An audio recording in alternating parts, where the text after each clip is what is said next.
महाराष्ट्रातील राजकारणात आणखी एका महत्त्वाच्या पोटनिवडणुकीकडे खरं तर राज्याचं लक्ष लागलं आहे। विद्यमान आमदार शिवाजीराव कर्डिले यांच्या निधनानंतर ही पोटनिवडणूक होतीये। त्यामुळेच राहुरीची निवडणूकही केवळ स्थानिक नाही तर राज्याच्या राजकारणावर परिणाम करणारी मानली जाते। भाजपकडून अक्षय कर्डिले मैदानात तर राष्ट्रवादी काँग्रेसच्या शरद पवार गटाकडून गोविंद मोकाटे यांना उमेदवारी देण्यात आली आहे। संध्याकाळी 5 वाजेपर्यंत राहुरीतही 50.68% मतदान पार पडलंय। 2024च्या विधानसभा निवडणुकीत 74.50% मतदान झालं होतं। अधिक माहिती जाणून घेऊ, आमचे प्रतिनिधी सुनील दवंगे सध्या संपर्कात आहेत। सुनील, 50% मतदान झाल्याचं पार पडल्याचं पाहायला मिळतंय, सध्या काय स्थिती आहे? नक्कीच तन्मय, आपण जर बघितलं असेल तर सध्या राहुरीची जी पोटनिवडणूक आहे यामध्ये मतदानाचा टक्केवारीचा आकडा जो आहे तो घसरल्याचं पाहायला मिळतंय।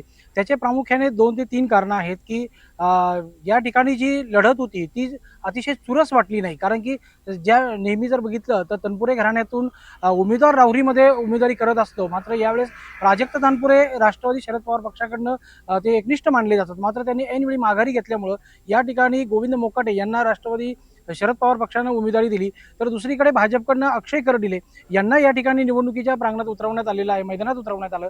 मात्र सर्वात महत्त्वाचं म्हणजे ही निवडणूक कर्डिले यांच्याकडून जरी भावनिक करण्यात आलेली असली तरी स्थानिक उमेदवार नसल्यानं या ठिकाणी राहुरीमध्ये प्रामुख्याने बघावं लागेल की मतदानाचा टक्का जो आहे तो सुरुवातीला साधारण 2 तासामध्ये अवघं 6.5% मतदान जे होतं ते पार पडलेलं होतं। असं म्हटलं जात होतं की उन्हाचे दिवस आहे, कडक ऊन पडतं दुपारच्या वेळेस, त्यामुळे सकाळच्या सत्रामध्ये म्हणजे सकाळी 12 वाजेपर्यंत मोठ्या प्रमाणात मतदान होईल अशी अपेक्षा जी होती ती व्यक्त करण्यात आलेली होती।